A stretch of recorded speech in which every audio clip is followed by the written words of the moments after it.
Hello everyone, this is your friend Naruto Nexus 2.0 and we are back with a new fanfic. What if Naruto met Minato and Itachi early part 2? Despite that fact that he was getting used to his body, Kakashi made it a plan to get in early morning sessions before having to meet with his team from here on out. During this time, he would focus on becoming attuned to this body while also building up his stamina and balancing his chakra. Therefore, the first session consisted of running multiple katas and strength exercises with his weights. After which, he switched to sparring to build back the sharpness of his attacks and preferred style of combat. Kakashi still hadn't had a chance to practice against multiple enemies, since creating multiple clones to spar with was a waste of chakra so early in the morning and not something he could maintain for long. His Ninken were the next best thing. That was he found himself weaving through the attacks of 8 dogs during the early morning hours, slowly improving the timing of his counterattacks. Knowing he had to get to his own team's training soon, Kakashi had halted practice to squeeze in some time to unwind with his pack. He had purchased some meat for his dogs to enjoy after training, and they were munching their treats happily all around him. He was also enjoying the meal while sitting on the back of Bull. Kakashi hadn't been able to sit on the back of Bull since he turned 15. He enjoyed the throwback to a simpler time, when he didn't have to worry about the fate of the world resting on his shoulder and watched his Ninken try to beg for more meat from Ue, who ate at a more sedated pace. I still need to get changed quickly, Kakashi sighed as he took in his dusty appearance. Minato-sensei wanted me to take it easy. If he finds out I was training early, he'll go into lecture mode and I'm not really in the mood. Quote, "There's no way you can make it back to your apartment and back on time," Pakun cautioned. Coming in late will worry him more than an early workout session. I've already planned for this, Kakashi replied as he took out a change of clothes from the backpack that was propped up next to Bull. I didn't just carry meals for you. He gave Bull a quick scratch behind the ears before jumping down from his back. He let out a whistle and his pack stood to attention and trotted over. Thanks everyone, I'll see you all again soon. Quote, bring more meat. Urushi begged with a bark. You guys are going to bleed me dry, Kakashi chuckled fondly before dismissing them.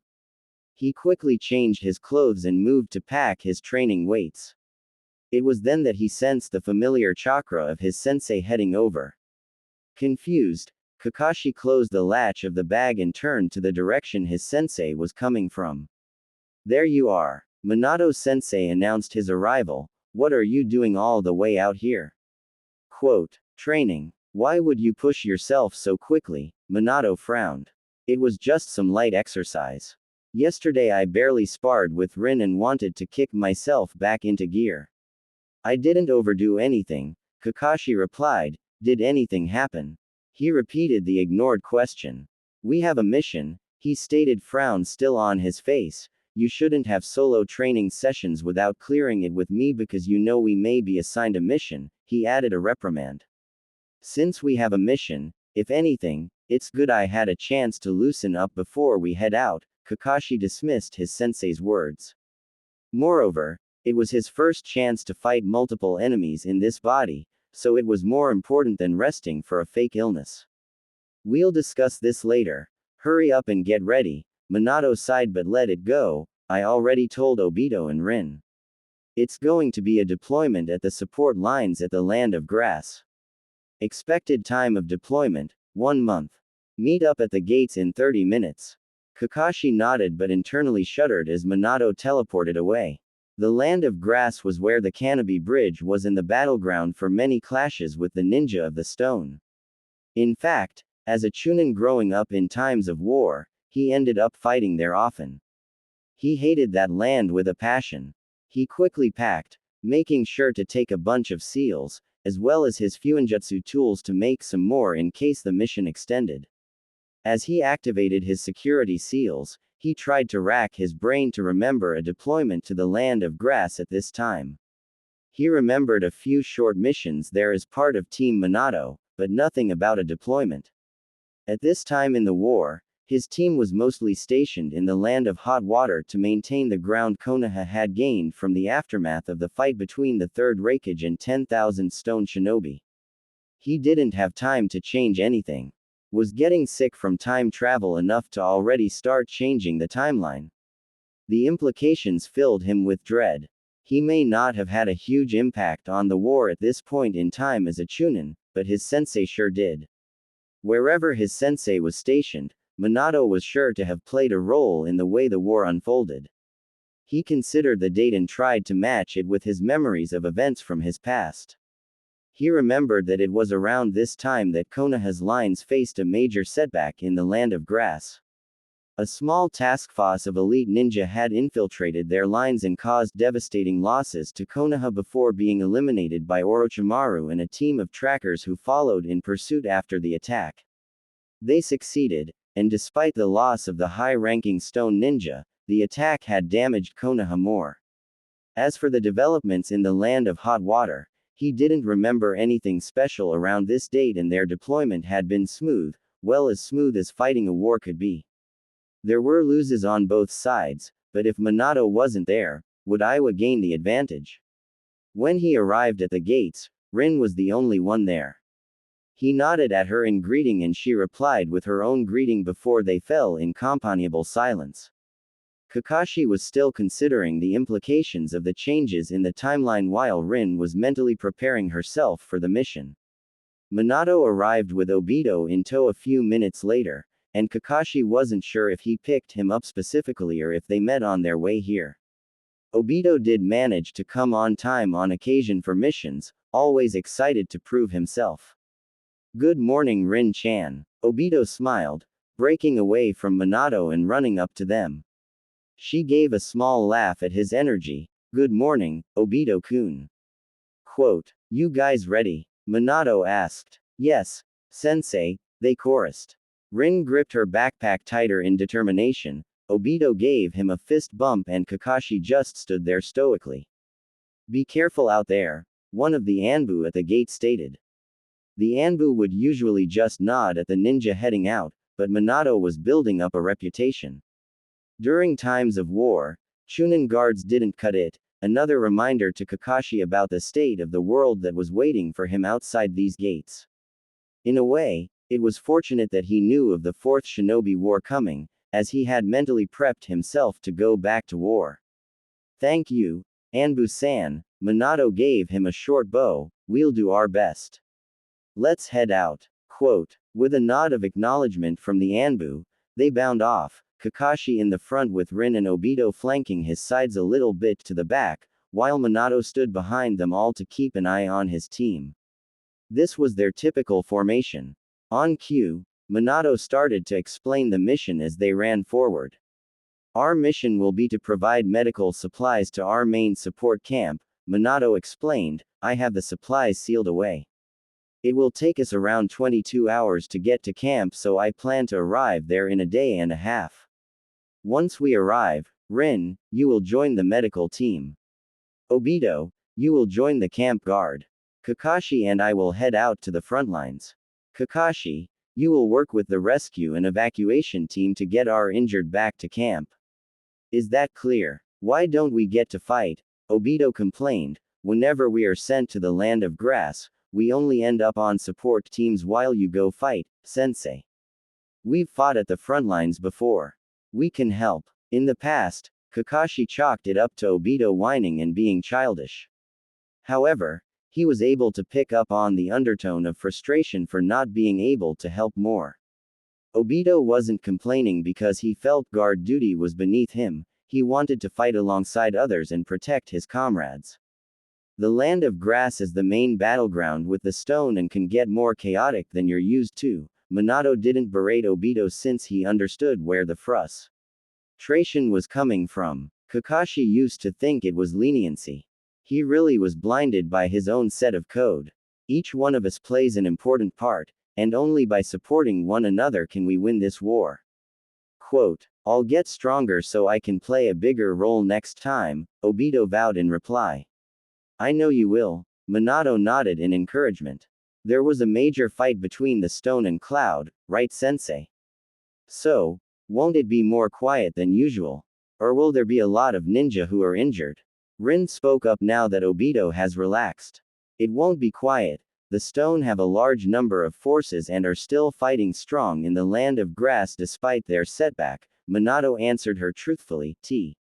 Oh, answer your second question. Yes, there will be a lot of our comrades being injured. They need to be healed, then sent back to the front lines as soon as they can fight again. We were originally supposed to be posted in the land of hot water, but there was a change of plans with Kakashi's illness. The main fighting is in the land of grass, so you must keep your guard up. That answered Kakashi's question. It took all his self-control not to curse loudly. He couldn't help but tighten his fist in anger, nonetheless. The advantage of his past knowledge won't be as useful if things were already starting to change. Moreover, how far into the future would he be able to rely on his knowledge? It would be more dangerous to operate on wrong information than no information at all. This was going to be trickier, and his self-appointed mission had just become exponentially harder. Will I be able to keep up with the pace of healing? Rin voiced her concern out loud, cutting through Kakashi's thoughts. Kakashi turned to look at Rin, along with the rest of the team.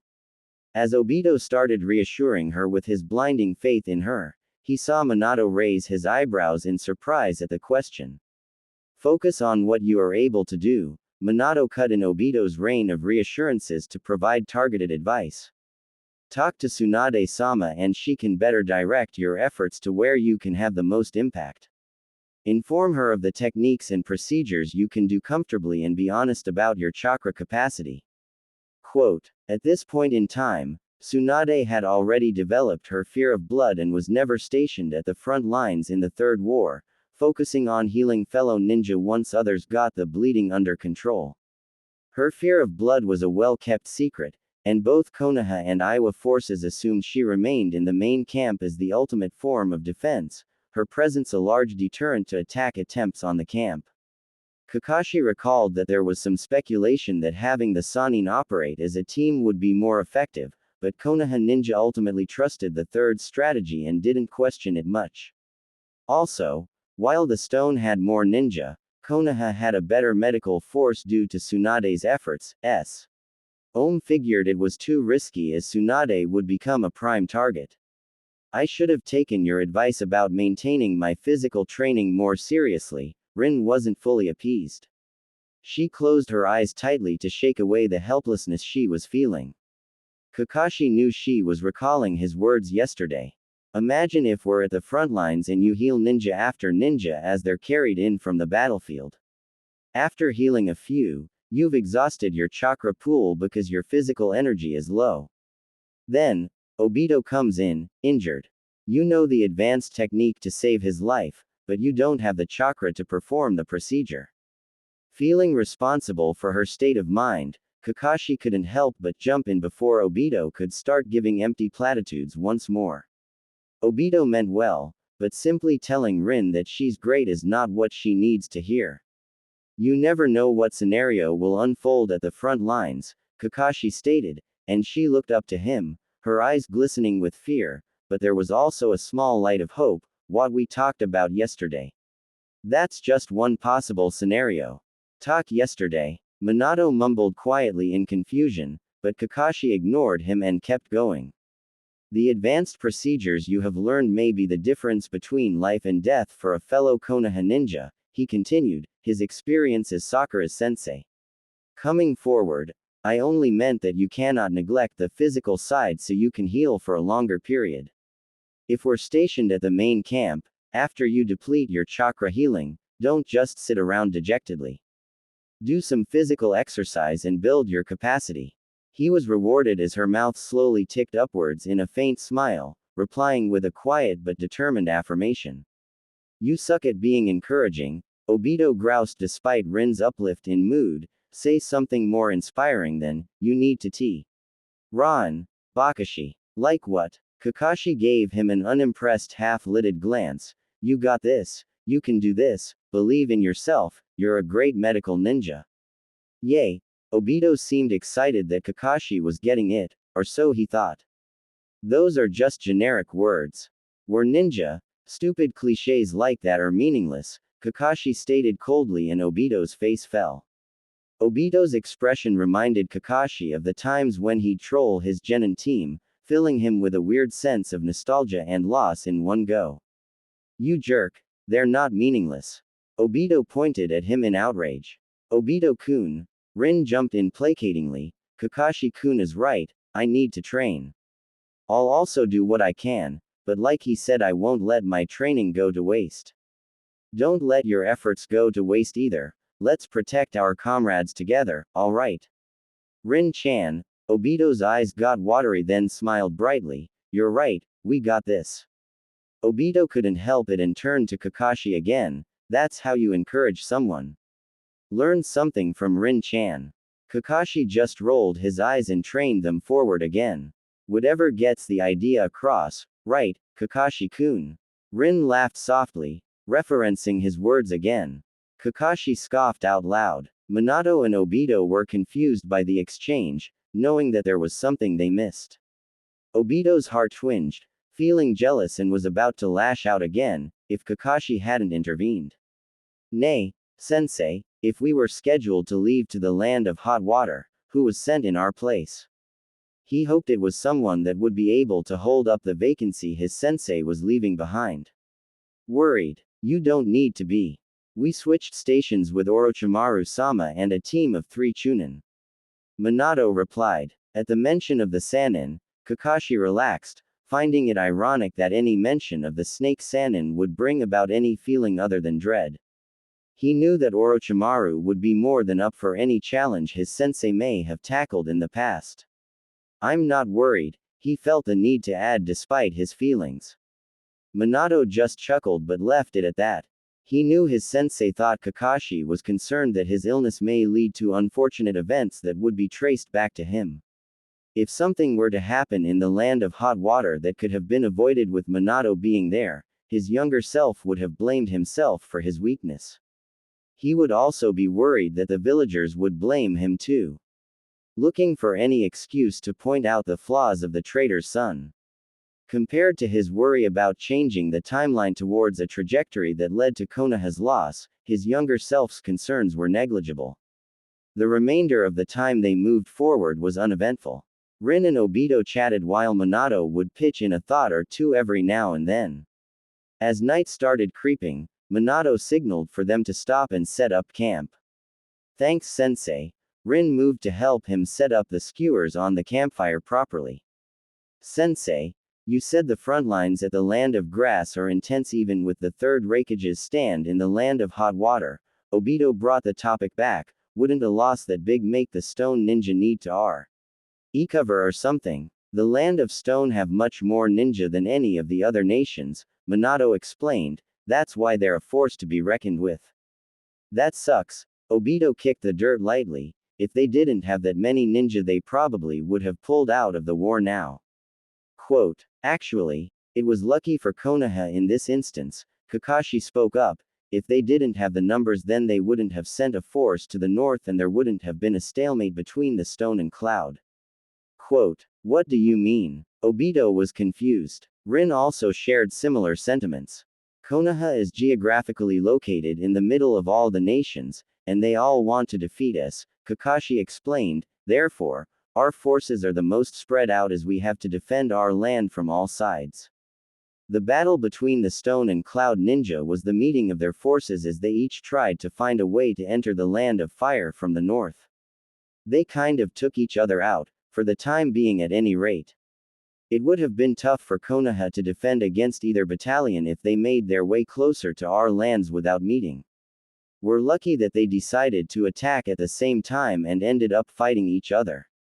Quote, that seems to be an oversight from the first Hokage and Uchiha Madara, Rin commented, taking a cooked skewer of meat from the fire. Maybe it would have been better to have established Konoha somewhere on the corners of the continent. Quote, during the time of the warring clans, the land of fire was where the Senju and Uchiha have made a home, Minato shook his head. Also, their vision was to create peace, and influence other lands towards the same, so having a central location made sense from their perspective. Quote, "We were also much stronger, so they probably weren't that worried." Obito pipped up. "The Uchiha elders are always telling us that when Konoha was founded, the other nations feared Konoha because it was the collection of some of the strongest clans. Quote, it's that strength that has made Konoha a target," Kakashi told him. "They don't want Konoha to get too strong and control them. So instead of making peace, they decided to attack Konoha and bring our manpower down." Quote, "We won't let them," Obito stated determinedly. "Right now, Konoha is at a disadvantage in the war." Kakashi burst his bubble. "The stone are targeting us with large numbers, the cloud has specialized strike teams that can carry out critical operations, and the mist are growing in strength. It's good that the sand are still licking their wounds from the Second War and are focusing on recuperating their forces, only expending energy on defense. If the stone's strength is numbers, the cloud's special operations, what's ours?" Rin asked. "Two things," Minato answered, "teamwork and elite ninja." Elite. Obito gave his sensei a weird look. "You said it yourself. Konoha is a collection of some of the oldest and strongest clans in ninja history," Minato explained. "As such, Konoha produces the largest number of most naturally gifted ninja. This is not just from the major clans. The bar of excellence is higher in Konoha than other nations, and we have the largest number of S-ranked ninja. I'll admit that the Cloud are trying to build a similar approach and have numerous formidable ninja.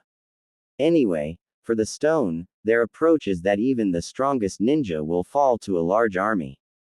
It's working. While they lost 10,000 ninja, they still killed the third Raikage. The stone currently have the largest advantage in the war." Quote, instead of Obito and Rin getting discouraged at the thought, they seem to get more determined. "We'll show them the strength of Konoha. I'm the future Hokage after all, I'll get stronger and push them back. If I have to fight 100 ninja, I'll win. Also, if you think long term, if the stone lose the war, they'll have the worst situation economically," Kakashi added. "What do you mean?" Minato was interested in the train of thought. "Well, the entire reason this war started is because other lands are starting to build ninja corps. If lands don't have to commission ninja from the major villages for missions, the demand for low-ranked missions will go down. However, even if small villages build their ninja force, they will be faced with situations that require high-caliber talent. When that happens, their choices are Konoha and the Cloud, and Konoha is closer to most lands. The central location that is our disadvantage in times of war is our strength in times of peace." Kakashi shared his thoughts. It was what happened in the future. After the war, Konoha grew its might and bank once more. "I haven't thought about it that way." Minato was intrigued. "I guess that's what makes Konoha another tempting target. With Konoha out of the way, they can make more money. Which is why it's imperative that when peace treaties are made, there are terms that help create balance so that it doesn't get to that point." Kakashi nodded. "Konoha wasn't founded to be rich, it was founded so that children around the world can grow up away from battlefields. If anything, we're farther from that vision than during the warring clans era.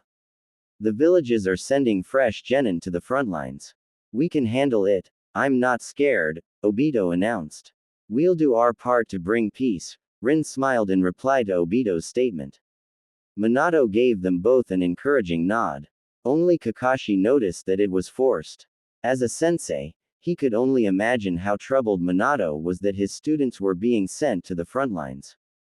Kakashi felt that was his cue to leave and stood up. "I'm going to sleep, wake me up when it's my watch."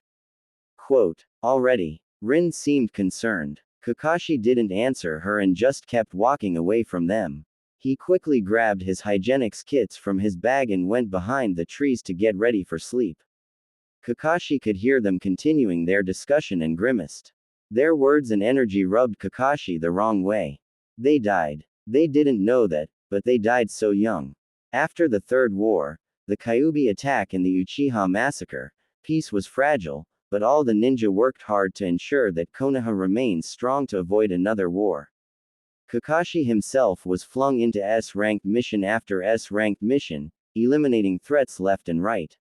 In fact, He amassed the largest number of S-ranked missions completed after the legendary Sannin by the time he was 20. Seeing the future generation grow up having retained their innocence was well worth it. Part of him wished that he could have had a similar childhood, but there was no time to dwell on wishes. This was the lot he drew in life, to be born into the longest war in shinobi history as a genius, and he made his peace with it. But hearing his team talk about bringing peace, knowing they never lived to see it, was hard to bear. He vowed to make the first Hokage's vision a reality again and save as many lives as possible, for the sake of his comrades and the future children of Konoha. Morning came without any incidents, and they headed off again, planning to make it to the main camp by midday. Unfortunately, life had other plans. It was an hour and a half into their day that Kakashi sensed someone approach just as Minato called the team to a halt. "Stand by," Minato stated as he jumped in front of his team. "It's probably a Konoha shinobi since they aren't hiding their chakra, but stay alert." His students nodded and Minato moved a few branches forward, ready to intercept. A few seconds later, a shinobi appeared between the branches, his forehead protector and green Jonin vest identifying him as a Konoha shinobi. The man was bulky and spotted short messy brown hair. "Tanaka-san," Minato exclaimed in worry, given that the ninja in front of them was clearly injured, his left shoulder bleeding heavily and his right arm attempting to staunch the flow of a stab wound in his gut. "Minato-kun, of all the shinobi, who could have been approaching, am I glad to see you," the man his sensei identified as Tanaka stated in short breaths. He seemed somewhat familiar, but Kakashi couldn't pinpoint where he knew this man. As far as Kakashi knew, this person wasn't a part of their ranks in the future. Kakashi figured probably dead in his timeline. Although, given that the man appears to be in his mid-40s, he could simply be retired for all I know. Rin moved to help but Kakashi stuck out his hand to stop her. "We must verify he's not an imposter." "Sensei, I'm not an imposter," Tanaka replied, weaving through hand signals that Kakashi recognized as Anbu code. He wasn't supposed to know Anbu signs at this stage so remained quiet. Identity verified, Minato spoke up for the sake of his team. He helped Tanaka-san settle on the ground and motioned for Rin to heal him. "What happened, Tanaka-san?" Quote, now that Tanaka-san had found backup, he slumped in relief. "Ambush," Tanaka grunted as he removed his right hand to allow Rin better access to heal his stab wound. Kakashi was grateful to note that while painful, it appeared to be shallow. "My squadron was heading back to rest at main camp when 3A-ranked ninja attacked us. I don't know how they managed to get this far behind our lines. The ninja are Ito Kato, Yoshida Kenji and Hayashi Haruki. They were also accompanied by B-ranked Morihina, who was providing support." Minato cursed and Kakashi couldn't blame him as he recognized the names. He wasn't sure if he had good or bad luck, but here he was in the middle of the event that led to mass losses in their backline. That said, he was confused. In the past they only learned of the ninja sneaking in their territory after they had attacked. As far as Kakashi knew, they still hadn't. Was it possible that Orochimaru's team headed out earlier, while their team was given a day's breather for him to get over his illness? If that were the case, then Orochimaru would have missed Tanaka-san and would have had to backpedal from the front lines to deal with the threat. That was the most likely scenario, and if so, their timing and early alarm could mitigate the disaster of that event. They needed to get word out quickly and foil the plan. "We're still 3.5 hours away from the main camp," Minato stated, and Kakashi moved through the seals to summon some of his pack before Minato could ask.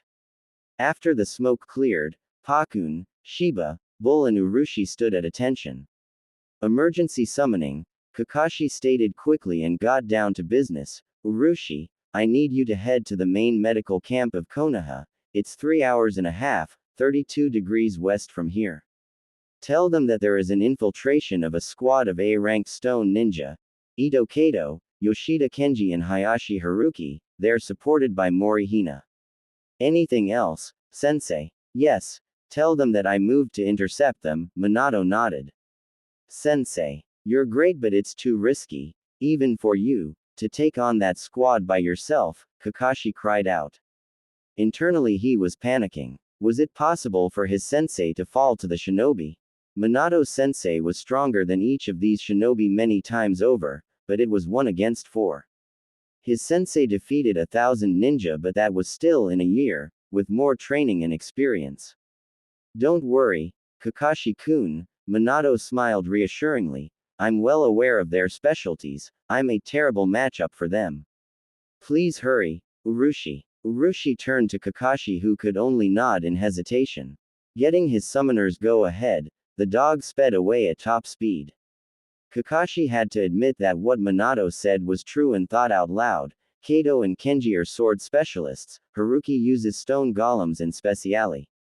Z's in large-scale earth ninjutsu. Meanwhile, Hina is a medical ninja that also has a minor specialization in genjutsu. The squad tactic is probably Haruki-san manipulating people into positions on the battlefield that favor the sword specialists, while Haruki tries to disorient them further with GE Enjutsu. If anyone gets injured, Hina can heal them so that they can keep going. That style is in line with the fight we just had, Tanaka verified, his breathing now under control with Rin's healing. We couldn't keep up and started losing ground. Since I'm the fastest, we switched to me escaping to warn someone. Yuto, Masato and Katsuki managed to intercept them as they tried to follow me. That was 2 hours ago. At this point in the tale, Tanaka cursed and slammed a fist in the tree bark, startling Rin and causing her healing chakra to waver for a few seconds. Nobody said anything, although they all knew it, his teammates were probably dead. Minato broke the few seconds of silence by addressing Pakun. Pakun, can you pick out the scent of the enemy ninja around Tanaka-san? Before Pakun could reply, Tanaka-san took out ripped cloth from his pouch. I snagged this from Kato. He held the cloth towards the dogs, who immediately jump closer and sniffed the fabric. In the meantime, Kakashi continued his analysis, still concerned. Minato-sensei, you have the Rasengan, so the golems should be easy to destroy. You can weave around the sword specialists, attacks easily with Flying Thunder God. But the biggest threat could lie in their weakest member. If the other 3 keep you busy, a well-timed genjutsu can give them the opening they need. I agree, I will take out Hina first of all, Minato nodded. Once she's out of the picture, dealing with the rest will be much easier. Their attacks are more straightforward, and it'll be a matter of patience breaking through their defense. Kakashi let out a sigh, knowing he had to trust his sensei. Pakun, Shiba, if you memorize the scent, can you start heading in that direction and try to pick it up? Once you pick up the scent, have one of you head back to grab Minato instead of howling, then follow the other scent. The element of surprise will be critical, Kakashi commanded and pointed to the direction Tanaka-san came from. Roger, Pakun and Shiba replied before jumping in that direction. Before you go, sensei, there is a Konoha outpost 1 hour from here, right? Obito spoke up, a hint of fear in his voice. Despite his optimism, even Obito could see that the situation was risky even for someone as strong as his sei. NSEI, why don't we get you some backup first, Minato-sensei? I know that if we try to support you, we'll just get in your way. Still, even if you are a good matchup, these are 3A ranked ninja. You could seriously die. Obito's hint of concern devolved into panic at the end. No time, Minato explained and ruffled Obito's hair to reassure him, Tanaka-san's teammates may be alive. On the other hand, if they've already been defeated, the stone ninja would probably start attacking some of the other outposts to do as much damage now that Tanaka-san has fled and sounded the alarm. The far back outposts from Tanaka-san's direction don't have high defense and are small communication and resupplying stations. They'll be slaughtered. I won't sit back as our fellow ninja are in danger if I can do something to stop it. Have some faith in your sensei. Also, I'm sure the guys gave those bastards a good fight, Tanaka-san spoke up resolutely. They won't be in top condition. Don't worry, kid, Minato-kun won't lose to them. You better not, sensei, Kakashi cautioned. Part of him wanted to help his sensei. Obito said they'd be a liability but not a Kakashi with the experience of numerous S-ranked missions under his belt. Yet, at the same time, he couldn't leave Obito and Rin if there was a breach in their defenses. As far as he recalled, the breach was just these 4 ninjas. Then again, there could have been other breaches that were closed, and he hadn't heard about them. He couldn't risk the lives of Rin and Obito on that chance. Head to the outpost, Obito mentioned. Bull, keep them safe. If you smell anyone, take an alternative route as you make your way. Take care of each other. Minato jumped to a branch and gave his team one last look. He took out a scroll and threw it at Kakashi, who grabbed it easily. Those are the supplies. If I get delayed, make sure they get to Tsunade, they need them. Remember, teamwork is your strongest weapon. Quote. He waited until all 3 nodded before he jumped away, getting farther and farther away. Kakashi clenched his fists in annoyance and put away the scroll. Obito fidgeted with his goggles, and Rin clasped her hand together in worry. Tanaka-san was about to snap them out of it, but Kakashi beat him to it. Let's go. Obito, help me support Tanaka-san. Bull, lead the way, please. Leave it to me, Bull barked and bounded off. With Obito and Kakashi supporting Tanaka, and Rin in front following Bull, the team started to make the way to the smaller outpost. They were quiet, each consumed with staying alert in the case of another breach. Kakashi could feel the tension from Rin and Obito but knew nothing would reassure them other than hearing from their sensei at this point. He himself was struggling to maintain his worry. The chances of Minato dying to these ninja were very slim, but they weren't zero. Knowing what his sensei accomplished, the stakes were too high. They were around 13 minutes away from the outpost when Bull paused and let out a small bark. Foreign ninja, heading towards the outpost too. He's around 16 kilometers out and headed towards us. It's not Kato, but there is a faint scent of Kato. Bull informed them. Damn it, Tanaka cursed, that means he'll reach us in around 5 minutes. Quote. Does this mean Minato-sensei lost? Rin was concerned. No, too soon, Kakashi reassured her, and Rin nearly deflated in relief. They may have split up or somebody came out to kill Tanaka-san before he could sound the alarm. Most likely, they missed Minato-sensei and came from a different direction. That's great and all, but an A-ranked ninja is heading our way, Obito's cried out. What do we do? Rin, help Obito with Tanaka-san, Kakashi commanded. I'll delay him, you guys get to the outpost and bring backup. Quote. You may be a genius kid, but you can't delay an A-ranked ninja, Tanaka pointed out. I'll do it. With that wound you won't delay him long enough, Kakashi shook his head. He'll eliminate you and catch up. Same with Obito and Rin. I'm our best chance. I use sword techniques and am a lightning ninjutsu specialist. I'm the best matchup and the most experienced from those of us not injured. Obito and Rin wouldn't stand a chance. There must be another way, Rin exclaimed. Obito seemed to be struggling to find words but was biting his lips and shaking lightly. If we all fought him together, we'd all die. We can't protect you and Tanaka-san while also fight. We need the backup. Kakashi cut her off. He saw Obito about to pitch in and continued hastily. There's no time to argue, I need to set traps. The sooner you go the more time I can prepare. He grew impatient, knowing that every second they held this discussion was time he lost in setting up traps. If he was in his adult form, he could take out the threat easily. While they were A-ranked ninja, Kakashi had fought tougher opponents and lived. 1-to-1 fights were his specialty. In this younger body, however, he needed the element of surprise. If they were being chased by the other sword specialist, Kenji, Kakashi would be hard-pressed to keep up speed-wise. Haruki would be easier. He was a mid-range fighter specializing in large-scale earth ninjutsu. He remembered the 1000 jutsu he copied and would be able to read the signs and anticipate his attacks. It was likely that Haruki fought from a distance because he was weaker in close combat. In this weaker body, a battle of wits is a better scenario than a physical one. Kakashi helped Rin support Tanaka-san, and once he was sure they got it, he addressed Bull.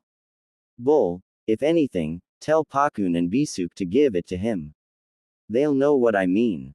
Get them to the outpost safely, I'm counting on you. Quote, I got this, Bull barked and then jumped forward, the rest following suit. Obito looked back, and saw his teammate face the other direction.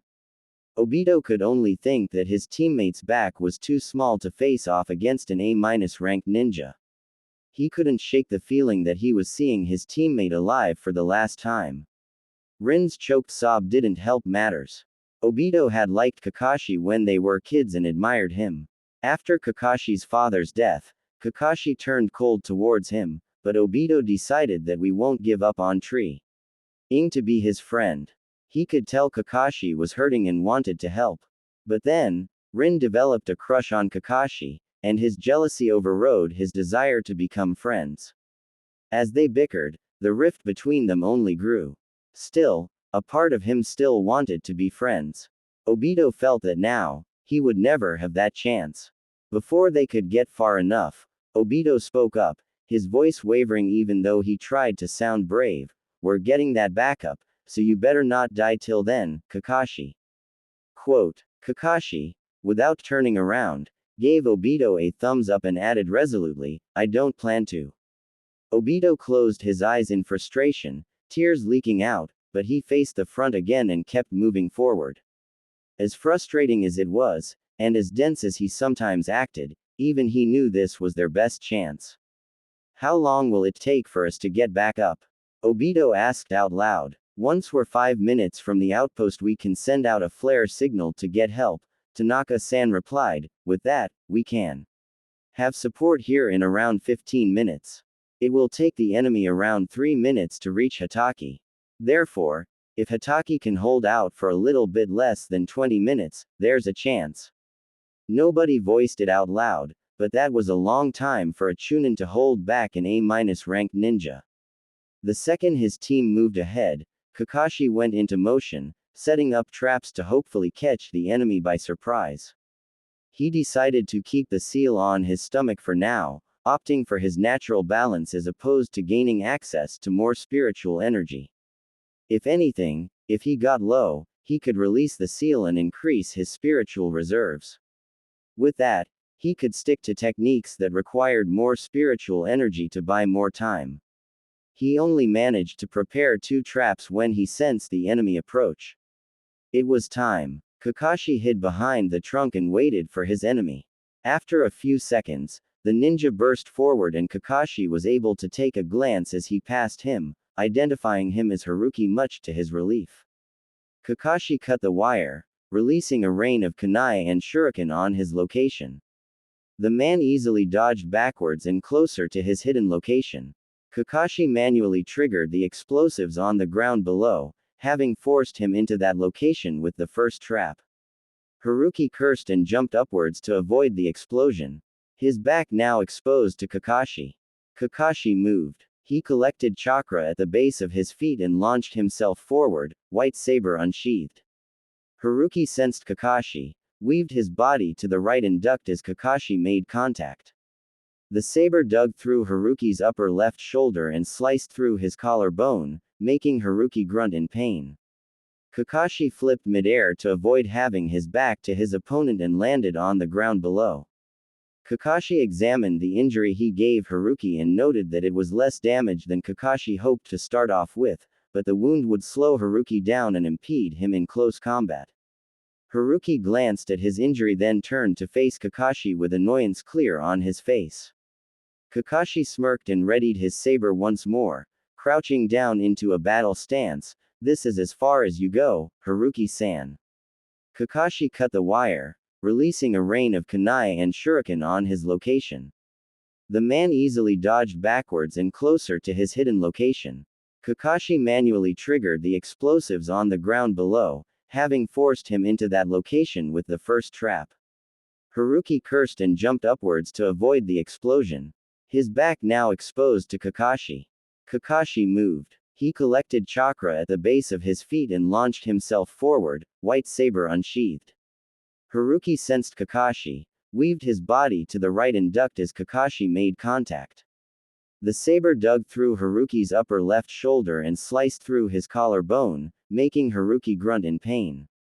Kakashi flipped midair to avoid having his back to his opponent and landed on the ground below. Kakashi examined the injury he gave Haruki and noted that it was less damage than Kakashi hoped to start off with, but the wound would slow Haruki down and impede him in close combat. Haruki glanced at his injury, then turned to face Kakashi with annoyance clear on his face. Kakashi smirked and readied his saber once more, crouching down into a battle stance. "This is as far as you go, Haruki-san." Haruki scoffed, gathered chakra in his feet and rushed at Kakashi, kunai out. Compared to the numerous enemies Kakashi had fought in his lifetime, he noted that his opponent had average speed levels. Right before Haruki attacked with a frontal attack, he let out a burst of speed to stand behind Kakashi and struck. Kakashi easily saw the attack and crouched, the kunai slicing through air, a few strands of hair floating above. Not giving his opponent time to move away, Kakashi followed with a sweep of his legs to knock him off balance. Haruki read the attack and flipped forward, above of Kakashi and landed in front of him. Kakashi slashed his saber forward, yet Haruki twisted and caught the saber with his kunai, metal and metal clanging loudly. Haruki ran through hand seals of his own, and Kakashi recognized the seals of the Earth Wave Jutsu, luckily one of the first Earth Jutsu he learned. Clearly, Haruki was still underestimating him, wanting to throw him off balance and then finish him off with another quick attack. As Haruki slammed his hands on the ground, Kakashi, in the memory of his past moniker, ran through the same seals faster, catching up to Haruki, and in tandem they called out, "Earth Wave Jutsu." The two jutsu moved towards one another and collided, causing the earth to shake in an explosion of rub-la chunks to rocket outwards. Haruki did not expect the same jutsu as a counter and was delayed in his escape as shock stilled his movements for a few seconds. Despite jumping backwards, his delayed reaction forced him to be caught in the collision and he had his hands raised to protect his face as the rubble struck him. Kakashi, aware of the impending collision, had immediately launched upwards onto a branch after he finished his seals. He struck at Haruki's left side. His saber connected, but Haruki was already in motion, bringing his right hand to grasp Kakashi's hand to stop the momentum. The saber dug into Haruki's side but stopped before it could do serious damage. Haruki then used his left hand to elbow Kakashi on the head. Kakashi's hand was still stuck in Haruki's grip, and he couldn't dodge. The attack connected and Kakashi exploded in a shower of blue light. Electricity painfully coursed through Haruki, who cursed out loud. The real Kakashi jumped at the opportunity, kunai charged with lightning in hand and moving in to strike the finishing blow. He was centimeters away from connecting when he felt a rush of chakra gather around Haruki and Kakashi's kunai met a wall of hard stone. His charged kunai wasn't powerful enough to strike through the stone and clanged uselessly before flying upwards as Kakashi let go. Better to let the force unarm him than revibrate through his arm and injure him. Before he could counter, Kakashi felt a rush of air from his left and raised his left arm to guard his face, the right arm crossed behind his left to support against the incoming attack. A punch of hard rock slammed into Kakashi, sending him flying before crashing into the ground, the momentum dragging him along the earth. When Kakashi came to a halt, he grimaced in pain as he lugged himself into a battle stance once more, grateful that he had reinforced his guard with chakra. He was sure that his left arm would have been broken otherwise. Right now, it was heavily bruised and pulsed painfully, but still functional.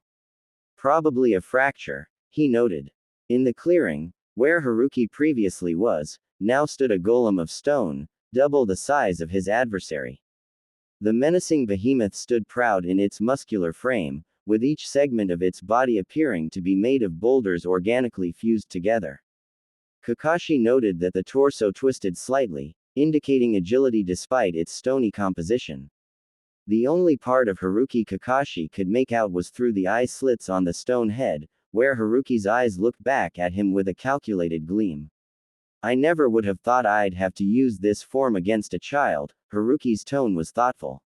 A final gambit of defense, Kakashi cursed. Clearly, I won't be able to kill you and move on without a serious fight. You will die here, but take pride in getting me to fight seriously, child of Konoha. Quote. Those words of warning were all Kakashi was given before the massive golem rushed towards him. Kakashi braced himself and got into a defensive pose. Haruki jumped diagonally before the golem came crashing down onto Kakashi's spot. Kakashi heard the whistle of air from the force of the golem's descent and immediately dodged with a backflip. The golem crashed into the ground, sending debris flying, a few stones crashing into his frame. The golem used the momentum to rush towards Kakashi, who ducked under a right punch thrown his way. As Kakashi continued to dodge the attacks at the last second, he noted that this form of Haruki's was slower, but it covered more area. One hit from those would be devastating and Kakashi found himself barely edging away from attacks. Each missed attack let out a rush of air that whooshed around Kakashi's frame, a reminder that the slightest miscalculation would be devastating. Kakashi tried to create some distance, but just as Kakashi used some chakra to jump away, Haruki seemed to realize that he wouldn't catch Kakashi with frontal attacks and two more golems appeared. These golems were much smaller in size, a bit large than Kakashi's frame, but appeared to be built for speed. They also appeared to be controlled by Haruki remotely, as opposed to the behemoth. A sign that the jutsu was quite the chakra drain. Kakashi concluded that these were the golems the man was famous for using to manipulate enemies into certain positions. He would do so by overwhelming his opponents with the golems, attacks and coming in for the killing strike. Knowing that in a fight of endurance, Kakashi was at a disadvantage, he needed to deal with the golems quickly. As the golems came in to attack him, the behemoth prowling on the sidelines, Kakashi made his move. He brought his hands into the familiar seal, shadow clone jutsu. The two silver-haired ninja moved away from one another, remaining in parallel. As the golems got close, both Kakashi and his clone threw exploding tags at the rushing stone figures. The golems were barely damaged, only pausing for a second to resist the recoil of the explosion. However, Kakashi's goal wasn't to damage them, just buy him a few precious seconds to jump back FARTHER way, widening the distance between them once more. The golems continued their rush, but this time Kakashi was prepared to meet them. As he jumped back, the original Kakashi had tied ninja wire to a kunai, throwing it to his clone while he secured the other end of the wire onto another kunai. Once they landed, they each held the end of the ninja wire cable and rushed forward to meet the golems head-on. As they ran forward, the two channeled lightning chakra through the wire, creating a weaker but usable version of his lightning cable jutsu. Kakashi's left arm screamed in protest as he focused on maintaining his position, his fracture flaring up in pain, but he didn't slow down. If the clone had taken the right side, it would have dissipated from the fracture, so he gave it the easier job. His clone should be thankful. Haruki noticed and manipulated the golems to evade by rolling to the sides, clearly trying to pincer Kakashi from the behind with the smaller golems while he attacked from the front. Yet, Kakashi and his clone quickly gathered chakra to their feet and jumped to the side, covering more distance than the golems' rolls did. With that maneuver, the four combatants were nearly standing in a single file line, with the Kakashis at the farmost positions. Kakashi observed that his wire would connect, but at the speed they were going it won't be enough to slice the golems, therefore, he and his clone gathered chakra in their feet once more before bursting forward at the same time. The lightning-charged wire connected. With the added speed boost, the strength was enough. The rock creatures were sliced in half and crashed into the ground, landing in a useless bundle on the ground.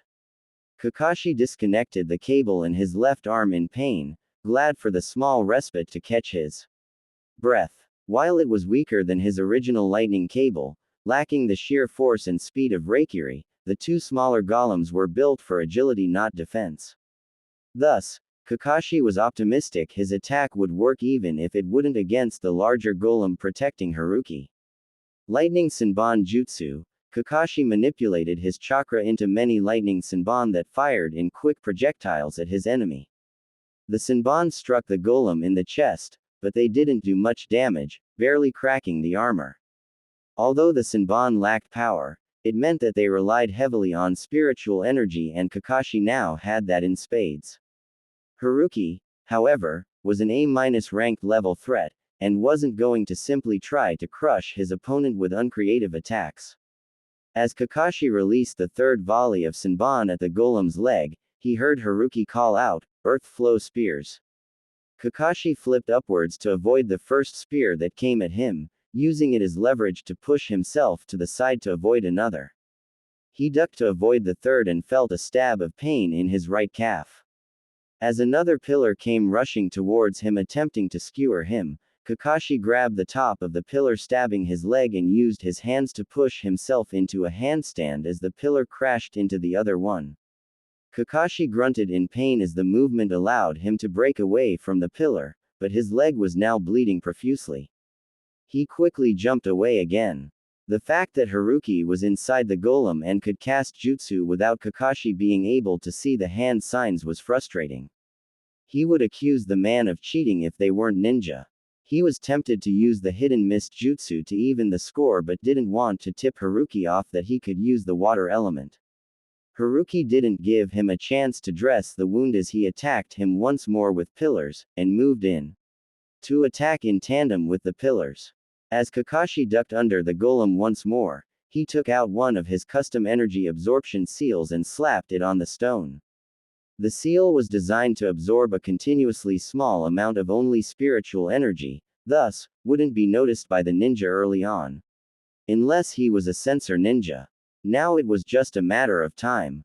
It was sheer adrenaline allowing Kakashi to still dodge and ignore the pain in his leg, still launching wave of Senbon after wave at his adversary. Between dodging pillars and waves of earth, as well as the towering golem, Kakashi managed to add another seal to the back of Haruki to speed the process along. Haruki wasn't idle either. The stone ninja had managed to nick him in various places, leading to multiple shallow wounds, worst of which was a small gash on his side. Frustratingly, these were all injuries he could have avoided. He saw the attacks but simply couldn't get his body to move fast enough to react in time. "You're getting desperate, you brat," Haruki scoffed as he batted away another volley. Kakashi internally smirked. He had respected that Haruki wasn't the garrulous type of fighter, not giving anything away as they traded blows. If he had decided to speak up mid-attack, it meant that he truly did believe he had won and had grown overconfident. To play up the part, Kakashi replied boastfully, "You never know unless you try," and released yet another wave of lightning Senbon at the golem. The golem was now littered with small scratches from the Senbon attacked, but none had penetrated deep enough. "You may think you have succeeded in delaying me, but someone with your aptitude for lightning jutsu will grow into a serious threat for the stone." Haruki continued the conversation while rushing in with a punch and completely ignoring the Senbon. "Therefore, killing you here before you can mature is just as beneficial. I don't plan on dying, Haruki-san." Kakashi smirked as he jumped upwards to avoid the attack. It was at that moment Haruki launched another jutsu attack, Earth Dragon Bomb Jutsu. Quote, Kakashi observed the small cracks in the armor start to get wider. The golem jutsu was destabilizing. On that note, he immediately countered with ninjutsu of his own, Water Dragon Bullet. The jutsus collided in midair, releasing a shower of water and mud onto the combatant zone. "You still had the water element under your sleeve. How does Konoha keep pumping out geniuses?" The man grumbled, his voice giving away his frustration that the fight was still ongoing. "This game of cat and mouse is over." Quote, Haruki gathered chakra at the leg of the golem, dashing forward and closing the gap between them. Kakashi jumped above the block but not quickly enough. His injuries had started to slow him down. Kakashi collided with the behemoth's chest and the slam rocked his body as he fell to the ground EU centimeters away. He rolled to the side quickly and righted into a battle stance but realized it was unnecessary. The force of his body hitting the golem's chest was the final nail in the coffin. The cracks made by the Senbon started to grow larger and crisscross all over the body as the Balank E of the jutsu broke. As the cracks connected, they grew larger and more rapidly. The golem creaked under the damage and fell to its knees. Haruki moved to dispel the jutsu to escape the now brittle rock, but Kakashi moved faster. Lightning Rod Jutsu, he muttered, channeling his lightning chakra through the pools of water the dragon collision had created. The pools of water, that Haruki was now conveniently standing over. The pools of water, that Kakashi had made sure to keep Haruki around, waiting for this moment. The speed of electricity was faster than Haruki and the electricity stunned him in place. Before Haruki could shake off the shock from the jutsu, Kakashi gathered his chakra into a familiar rotating ball and rushed forward and shouted, Rasengan. Quote, his sensei's jutsu connected and the golem completely disintegrated. Given the damage, the remainder of the golem's body was not enough to cancel out the Rasengan, which was still rotating strong and further collided into Haruki's chest. Haruki let out a gasp of pain before being launched away. Not wanting to risk it, as he had seen enemies get up after being hit by the Rasengan before, Kakashi followed suit. Haruki's flight halted as he crashed into a tree, but Kakashi was there to meet him before he recovered. Once in front of Haruki, Kakashi crouched down and released a devastating upwards kick, catching the ninja in his jaw and launching him into the sky. The jaw is a weak point because direct blows to it can shake the brain sufficiently, potentially causing a concussion intense enough to render a person unconscious. At minimum, it would cause the person to momentarily lose ability to move.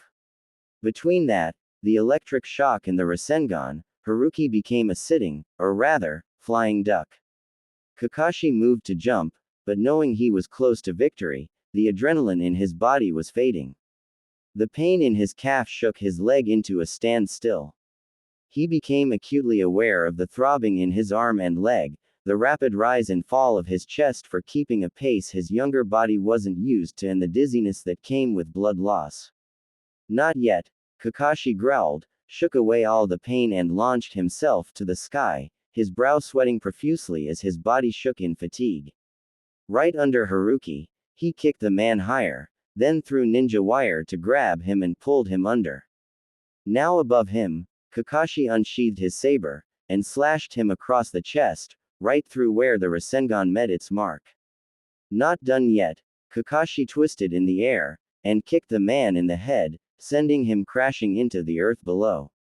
His saber still out, Kakashi rolled downwards to gain more momentum, gaining speed with each flip. Once close, he righted himself and struck down with the chakra-charged saber, burying it into his enemy's back and through his heart. Haruki's body spasmed briefly then lay still. Kakashi sat on top of his enemy's back, panting deeply, his hand still his saber. Black spots danced in his vision as his brain finally processed the blood loss, fatigue, and pain. It wasn't chakra exhaustion at least, that was the only reason he was still awake, but his body was at its limit. Knowing it was a bad idea to lose consciousness without knowing if any other enemy were close by, Kakashi tried to fight the darkness. To no avail, he finally slumped forward on top of Haruki, his head resting on the saber still stuck inside his enemy's body. I hope Rin and Obito arrive with backup before I bleed out. CWCCWCCWCCWCCWC. Kakashi's consciousness started to return, and he blinked a few times to clear his vision and gazed upon a wooden ceiling. Before he could process anything else, he heard Rin's voice from his right. Kakashi-kun. Her voice was a mixture of relief and worry in one. She had noticed he was awake and Kakashi heard the scrapping of a chair being pushed back as Rin stood up. How are you feeling? He turned to face her and saw Obito also standing next to her, face etched in worry as well. He didn't see his sensei and his stomach flip-flopped. Minato sensei? He asked instead, his voice a bit raspy. I'm right here, Kakashi-kun. Minato's voice came from the left and he turned to face his sensei, relief washing over him. Thank Konoha. Kakashi muttered in relief and moved to get up. Rin immediately jumped in to help him sit upright. He winced as the wound in his leg pulsated, but otherwise Rin seemed to have healed him well. His left arm was in a sling. He had bandages wound around his stomach and smaller ones across his body. His leg seemed to be the worst of it. If slight movements hurt, he was sure he won't be able to walk on it right now. Once he was settled, Rin handed him a glass of water which he quickly gulped down. I think that's my line. Minato chuckled once he was sure Kakashi was fine. When I noticed Haruki was missing and his trail led back to this outpost, he let the statement hang in the air, implication clear. Now you know how we felt when you went to chase 3A-ranked ninja, Kakashi grumbled in annoyance. Minato chuckled in reply but stopped when Obito burst out in anger. It's not funny, he exclaimed, his hands balled into fists. Rin and I thought you died. When we found you, you weren't moving, you were as still as a statue and pale as a ghost. And we still didn't hear anything from Minato-sensei. We didn't know if he was alive or not. Rin, Obito-kun. Rin's voice was soft as she grasped Obito's hand reassuringly, we're all safe now. That's what matters. No. Obito was still enraged, and tears started falling down his face. This is crazy. Obito-kun. Minato walked over and kneeled in front of his student, hands on his shoulders in comfort. What our team faced was definitely crazy, as you put it. Unfortunately, sometimes we find ourselves in crazy situations. We're ninja. The best thing you can do is pick yourself up, learn from them and be grateful that your comrades made it out alive. I know you must have been terrified, and I'm proud of all of you. Quote, maybe Rin and Kakashi. I couldn't do anything, Obito muttered, I was useless. That's not true. Rin pipped in. When we asked for backup and Itame-san was hesitant, thinking that the safest option was to hang back and reinforce our defenses here, I was devastated. I couldn't speak. But you immediately ripped him a new one. Your words inspired him to coordinate backup. It wasn't needed anyway, Obito scoffed with a dismissive wave of his hand. Kakashi already killed Haruki by the time we arrived.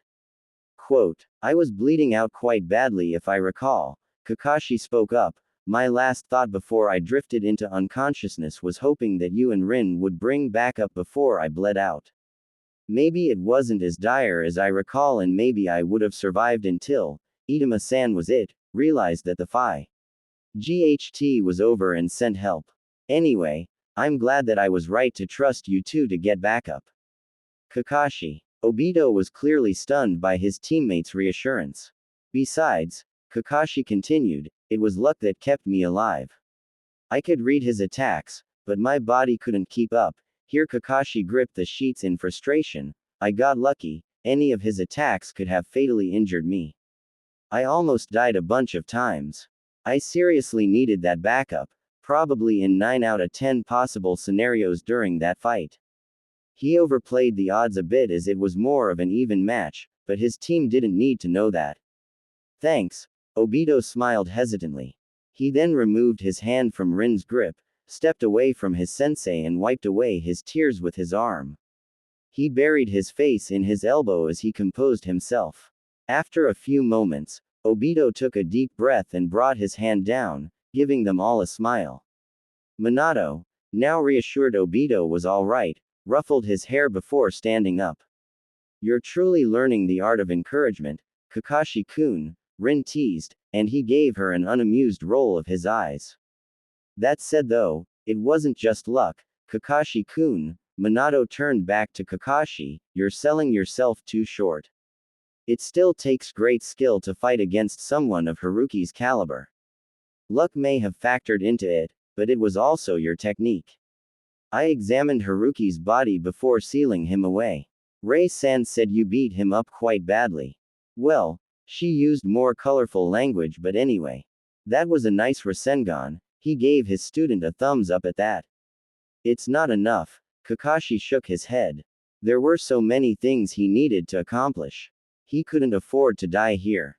I started to focus on my physical training recently, I even purchased a set of weights. But it took me too long to realize that gap in my skills.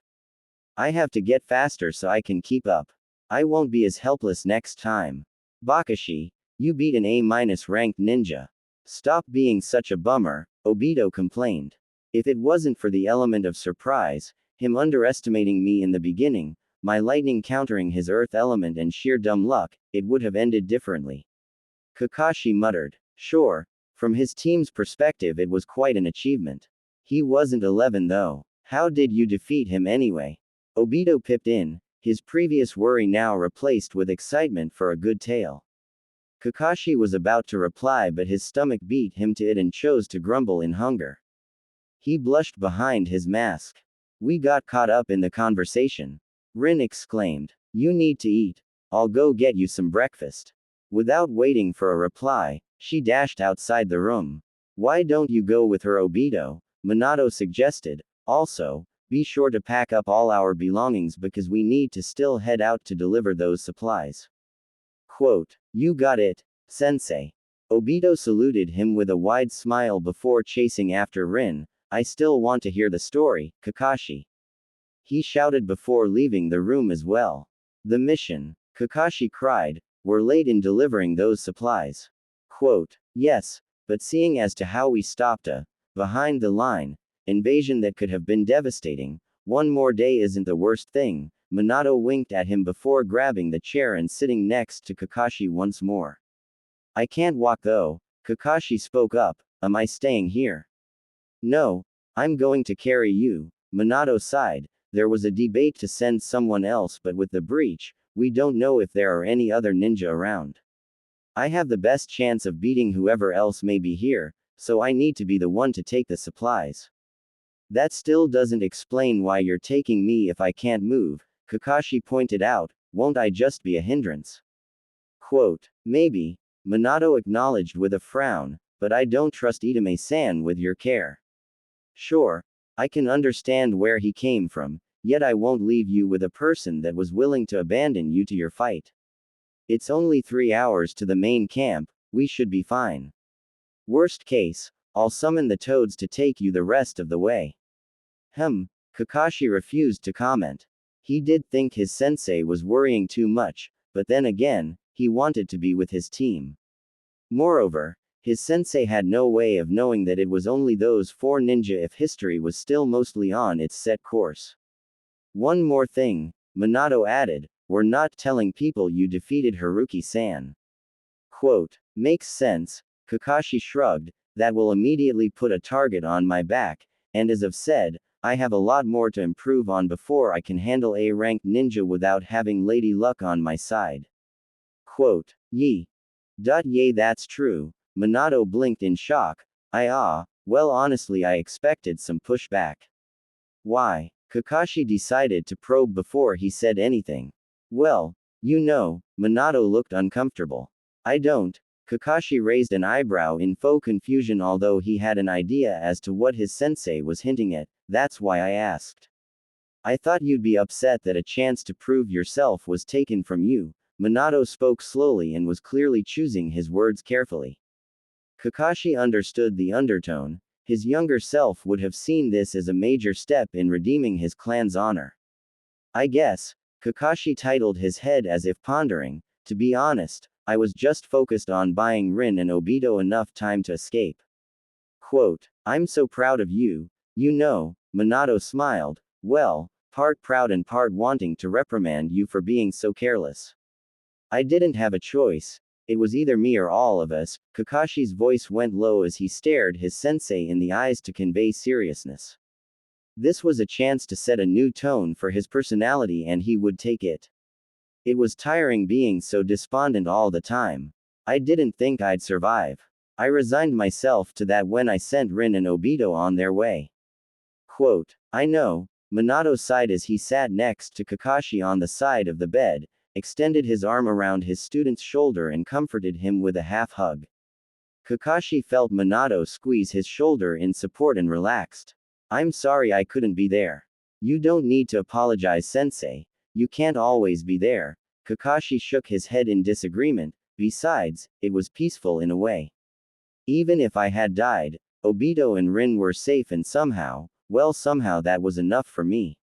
There was also regret for not reaching my goals. I don't know. It's weird. Kakashi crossed his arms and sighed. Internally, he was proud of his performance. Maybe a career in the movie industry wouldn't be amiss as a backup plan. You had quite the near-death experience, so it's normal to be confused about how you're feeling. It will take you a while to sort out through your emotions and epiphanies, Minato reassured him. I'll be here to talk once you've had some time to mull over your thoughts. Quote, thanks, I guess. Don't worry though, one thing I know for sure is that I'm going to get stronger, Kakashi told his sensei. I don't plan on dying anytime soon.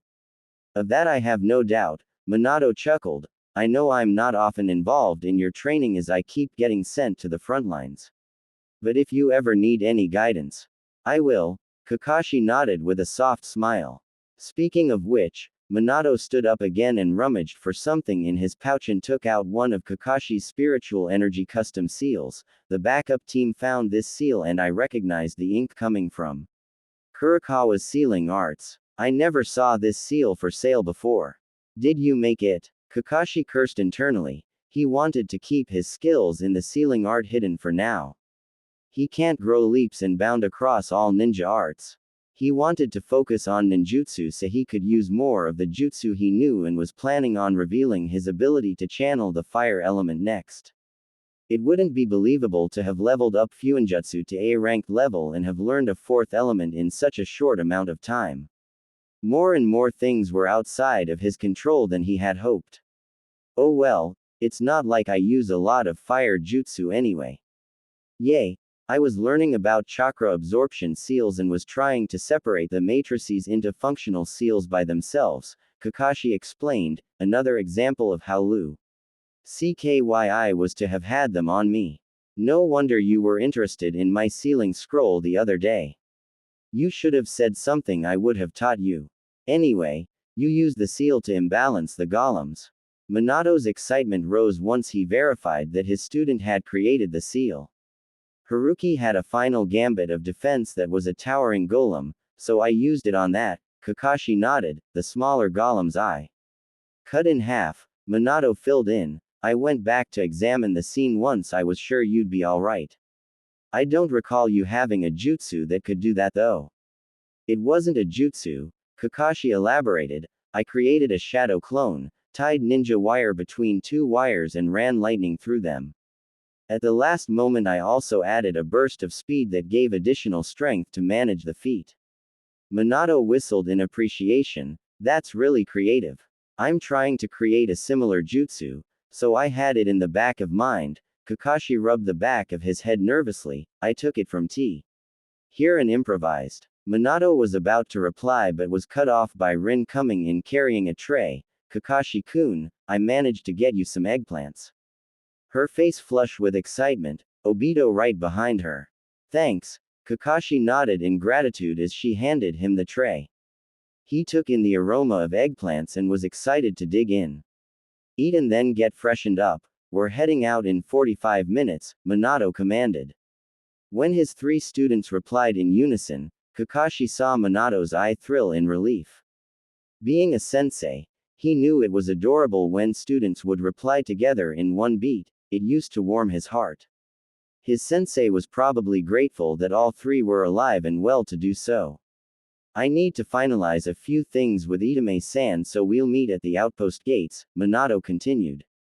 Before he left, Minato caught his eye and gave him a nod. Kakashi got the message and knew that their conversation wasn't over. He nodded back and then busied himself with eating while listening to Obito and Rin's chatter. While part of him wanted to brainstorm over how to move forward with the reveal of his sealing knowledge, he decided to simply appreciate being in the moment with his teammates and relaxed. There was time before Minato-sensei would be free enough to have a full-blown conversation. When that happened, he would begin executing his plan to change the past. Memories churned in Kakashi's head as their team finally made it to the reinforced wooden outer wall of Konoha's main camp. They had passed a few patrol rotations who were relieved to know that the threat had been eliminated. The four-story wooden towers lined the outer wall, a roof of wood covered by foliage providing shelter and camouflage from above. Kakashi could spot some ninja peering into the landscape with binoculars between the greenery and sense the chakra barrier providing protection around the perimeter. The barrier was actually designed and deployed by Kushina to detect any unauthorized chakra signatures, alerting to the presence of enemy ninja. The ninja tasked to upkeep the barrier were sensory ninja who would update the wards whenever young ninja were newly deployed, older ninja died or others went rogue. Kushina, with the help of Minato, Jiraiya and Orochimaru, had also layered the wooden perimeter with reinforcement seals to strengthen them for further protection. Of course, that was not the only protection, as there were many traps and defensive parameters laid out around the area. Moreover, there was a constant rotation of patrols, which was Obito's assignment for this deployment. Kakashi had been assigned patrol duty numerous times in his early Chunin days. Given how fast he had developed his skills, that didn't last long, and he was assigned more dangerous missions. Things seem quiet. Minato struck a conversation with the team manning the gate. The captain, whose eyes were nearly pupilless and white, rolled them at him. Minato laughed nervously, and Kakashi winced as the movement caused his leg to shift again. You say it like it's my fault. Don't stab the messenger, Ren. Quote, you always give me nothing but trouble, Ren groused, but his voice lost its harsh tone. Minato knew the Hyuga was referencing them crossing paths on a mission a few years back. Ren and his team had successfully completed their mission and were looking forward to heading back to Konoha. Minato and his team had arrived moments later, requesting their help. Newly surfaced intel required them to have some backup for a successful infiltration. The Byakugan made the mission much easier as well. They succeeded with no issues, but Ren had held that situation against him jokingly for years. Anyway, Captain Sarutobi is waiting to debrief you and discuss strategies for next steps. I'll go right there, just as soon as I drop off my student at the medical cabin, Minato nodded. It's your head, Ren shrugged, but then his eyebrows shifted upwards as he realized something. Please tell me it's not your injured student that was assigned to us. With the double patrols we need all the ninja we can get. Quote, no, Obito will be the one joining you. Minato flicked his head towards his other student. Uchiha Obito, pleasure to meet you. Obito introduced himself loudly, puffing his chest up. Don't you worry, with me around we'll keep everyone safe. Quote, I see, Ren replied hesitantly, already worried about the prospect of having an energetic child on his roster. Follow me, I'll introduce you to your patrol team. Yes, sir. Obito saluted him, gave his team a final cheery wave and quickly moved to follow him. Good luck to the patrol team, Kakashi muttered, and Ren giggled in response. Minato sighed but refrained from commenting and just gestured for Ren to follow him. Come along, we'll go to the medical cabin together.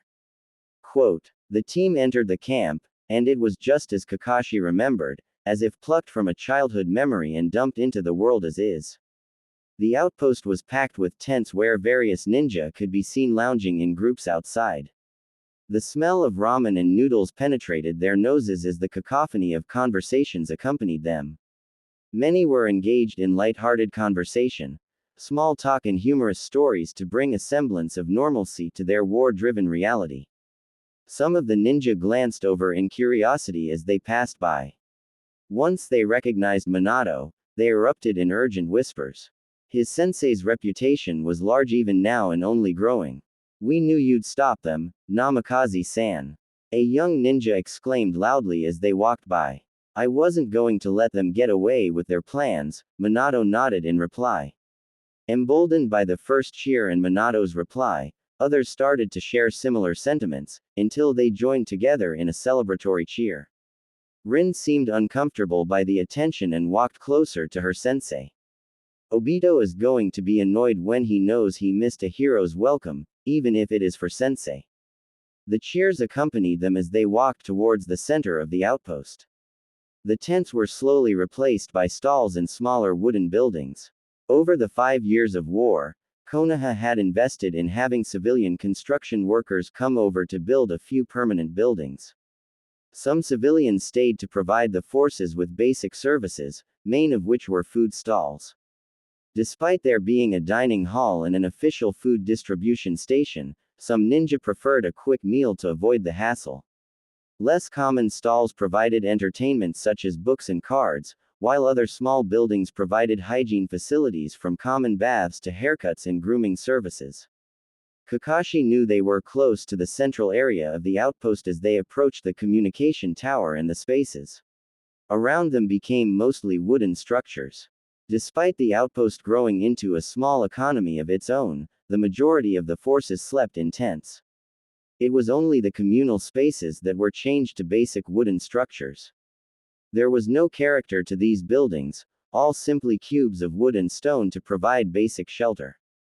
The communication tower, which doubled as the command center, was the only structure with a unique shape, whereby it spiraled upwards to overlook the camp. Kakashi spotted some messenger eagles above enjoying the summer weather. Closer to the center, the cheers subsided. Kakashi knew it was because they were about to approach the medical cabin. The medical facility was the only two-story building in the camp, therefore easy to spot, and one of the 5 RST structures to be built. Kakashi spotted some ninja lounging around the building in varying degrees of worry. With the limited space, the protocol was to deliver the injured and wait outside while they were treated. The building's atmosphere was a contrast to the rest of the camp. While ninja tried to keep morale high across the camp, the medical facility was where their dead comrades were stored to be transferred back home when possible. Those who had remains that could be brought back at any rate. Some watched them approach, a sigh of relief at the implication, but they were in no mood to celebrate. The somberness deepened as Akunoichi started crying as a medical ninja updated her, face tight with remorse. Everything we could, but the damage was too extensive, Kakashi heard the medical ninja say as they walked closer. His body couldn't handle all the stress. I can take you in to say goodbye. The dead ninja's 3 comrades could only nod and walked in after the medical ninja. Minato was a few steps behind and was approached by a female medical ninja upon entry, with the red kanji inscribed in a circle on the top left of her medical coat indicating her to be a senior healer. Kakashi scanned the medical area and noted that there was no rush of new injuries, rather care and monitoring. It appears that no large skirmish had taken place over the last 2 days. That said, it was still bustling with medical ninja checking in on patient after patient or helping them with physiotherapy to get back on their feet as soon as possible. Namikaze-san, she nodded in greeting, I can take your injured student from here. She was scanning Kakashi to determine the extent of his injuries as she said this. Hello Myoji-san. I need to discuss a few urgent things with Tsunade-sama and my student has some things to contribute to that conversation, Minato replied. In the meantime, my other student, Rin here, is joining your team. Minato titled his head in Rin's direction. It's nice to see you in good health Rin-chan, Naomi Myoji smiled. Although Rin was typically posted in the land of hot water, she did train in Konoha's hospital, where Naomi was one of the instructors for upcoming medical ninja. It's been a while, Myoji-san, Rin bowed in respect, a smile on her face as well. Minato. Tsunade walked over. She had definitely heard the cheers and knew he had arrived. Glad to see you alive. Do you have those supplies? I'm glad to see you in good health, Tsunade-sama. Minato tilted his head in a small bow. He shifted Kakashi's entire weight to his left hand before using his right to unclasp one of his vest's pockets to reveal the sealing scroll with medical supplies and tossing it to Tsunade. Myoji, sort through them while I talk to Minato. She threw the scroll to her right-hand woman, give me AR. Report of our updated stock afterwards. Of course, Tsunade-sama. Myoji bowed before turning to his teammate, follow me Rin-chan, I'll also get you settled in. You can tell me how much you improved so we can sort out your assignment. Quote, good luck Rin, Minato gave her a reassuring nod. Rin didn't need it though, having the familiar face of Myoji seemed to make her relax. Falling back to routine, She followed her instructor as they walked further into the medical facility. There you are, Minato. Shigeru Sarutobi had made his appearance as well, accompanied by 2 guards and his vice captain, Inuzuka Gaku. Both ninja were formidable and had built a fierce reputation. Although they didn't have a flee on sight order like his sensei, they were seen as ones to fight with. Caution with their designation of S-ranked. Sarutobi-san, Inuzuka-san, Minato greeted the ninja. What's with the formalities? Inuzuka Gaku raised an eyebrow at him. Minato and Gaku have been paired up numerous times before, and to Gaku, Minato was like a light brother. Yes, Minato was stronger, but Gaku had been beside Minato through his rise and protected him during Minato's Chunin days. Minato chuckled in reply and gave him a wink. Drop your student off and let's go, we have much to discuss. Captain Sarutobi was all business. He has some things to add to the conversation, Minato replied. Can't you fill us? Sarutobi started, but Tsunade had lost patience. We're burning daylight. Let's just go to my office and discuss. I can heal the brat too, Tsunade said sharply before turning heel and walking away, not even othering to wait for affirmation of her commands. Kakashi almost chuckled. Even though Sarutobi was technically in charge of the outpost, nobody dared challenge Tsunade. He watched in amusement as the shinobi around him just sighed or shrugged before chasing after her. Minato weaved through the hustle and bustle of medical ninja, careful to avoid bumping into anyone. They quickly made it to the stairs at the back left and towards Tsunade's office on the 2nd floor. The office was simple. A desk was laid out at the center with 2 chairs set in front of it. Scrolls and logbooks were laid on top in neat stacks. To the left, there was a bookshelf filled with medical journals and a cork board that highlighted the positions and teams at camp. A number below each team indicated how many medical ninja were assigned to each in a way to keep track of shortage in personnel. To the right, Tsunade had set up a small examination bay for patients she wanted to check herself. Similar to her time as Hokage, there were no personal artifacts on display. When they all filed in, Tsunade closed the door and activated privacy seals. Alright, what happened? She asked the moment the seals went up. We intercepted a squad of elite rock ninja trying to make it to the other outposts to target our medical corps apparently, Minato began explaining as he moved to the examination bed on the right to lay Kakashi down. Tsunade came forward to assist, grabbing Kakashi by the back and thighs to lift him gently and set him down to sit on the side of the bed, legs dangling. Her priority was the injured, she could get the details once her patient was healed. Any serious lingering injuries? Tsunade asked as she scanned him from head to toe before she brought her hand to his slinged arm, palms glowing green. Right calf, Kakashi replied. He sighed in relief as she healed his arm. Rin had already healed the fracture on his upper arm, but there was still some lingering stiffness. As Tsunade's chakra washed over his arm, he felt his muscles loosen up around the fracture.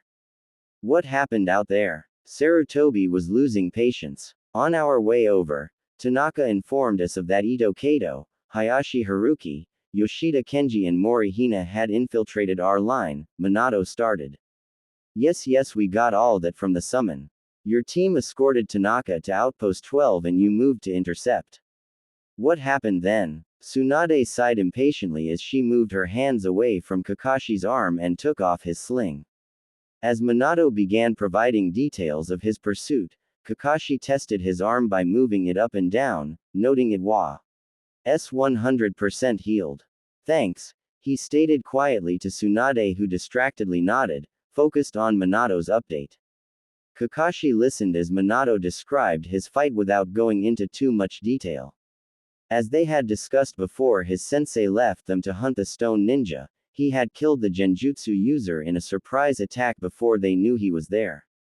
Afterwards, it seemed to devolve into a fight of speed and tricks. Despite the 2 sword users covering for one another masterfully, they couldn't keep up with Minato's constant teleportation and creative fighting style. They eventually fell to his sensei without Minato sustaining much damage. Is Haruki still at large then? Shigeru asked with worry. No.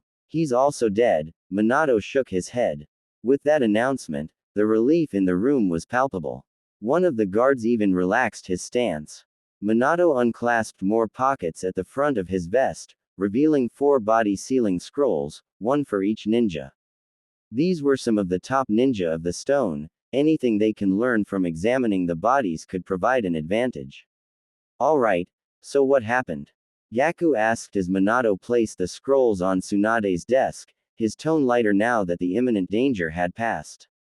Lie down so I can check the rest of your injuries, Tsunade ordered Kakashi with a lower bark than what he was used to. With the reprieve from the tail, Tsunade took the chance to finish healing him.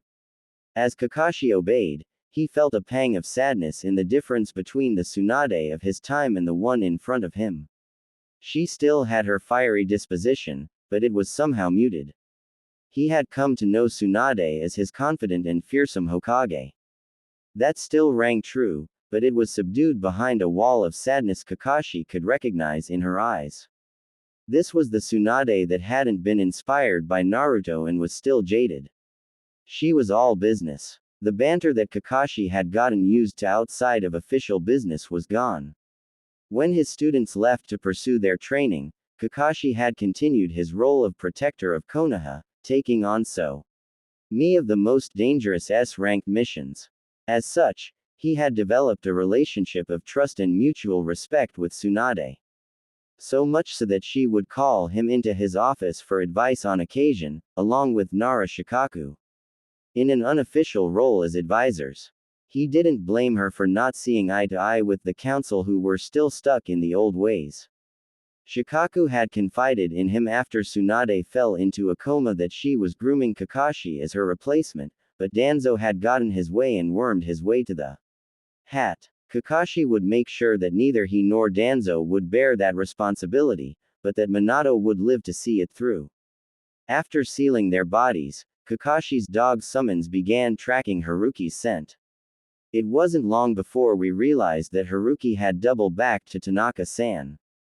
It was clear he was trying to eliminate him before he could spread the word. Frustration leaked in Minato's voice for the first time at this point. Clearly he caught up, Tsunade commented whilst removing the wrapping from Kakashi's leg. What happened, kid? Shigeru shifted his attention to Kakashi at this point, who was resting on his elbows to prop himself up and keep eye contact with everyone in the room. My other summon who was with us sensed Haruki chasing us. We weren't close enough to the outpost to make it before he caught up. Tanaka-san was injured, so I sent Obito and Rin to take Tanaka-san to safety and bring back up while I delayed him. Quote, what about your survival? Tsunade asked him, placing her hands on her hips and leaning forward to glare in his face. We're ninja, Kakashi replied resolutely, refusing to get intimidated. Really? He was used to Tsunade being angry at him over the years. Her temper could flare up at the smallest issues or bad news. He had developed an immunity of sorts. That's not even mentioning Sakura, albeit her anger was never directed at him. We're getting sidetracked. Shigeru intervened impatiently, stepping closer to Tsunade and placing a hand on her shoulder, not wanting things to escalate further. We can debate the best course of action later. Right now, I need to know what happened. I'll spare you the details. Basically, I managed to defeat him but lost consciousness at the end, Kakashi answered him as he watched Tsunade shrug Shigeru's hand off her shoulder and glare at him. Better him than me. Seriously, what happened? Yaku asked unamused, one eyebrow raised in disbelief. Clearly the man didn't believe him. I managed to defeat him but lost consciousness at the end, Kakashi reiterated monotonously. The ninja other than his sensei were stunned into silence, so Kakashi felt the need to add, I got lucky. This is why I have a favor to ask you, Tsunade-sama. Minato jumped in here, voice more serious than Minato's usual tenor. The autopsy will reveal that it was Kakashi who defeated Haruki. But he's still an 11-year-old chunin. If news got out that he defeated Haruki, luck or not, he would become a target. For his safety, the autopsy report for Haruki cannot be revealed to just anyone. There can be a public report for the details that can benefit Konoha, but the full details need to be redacted. Even if I do, if his injuries are lightning-based or have traces of Tsukumo-san's white saber, it would be obvious, Tsunade stated. Clearly, she knew enough about Kakashi to have an expectation of his fighting style. He used the Rasengan. Minato shook his head. That should be enough to shift the focus, right? Ah, yes, Tsunade didn't expect that.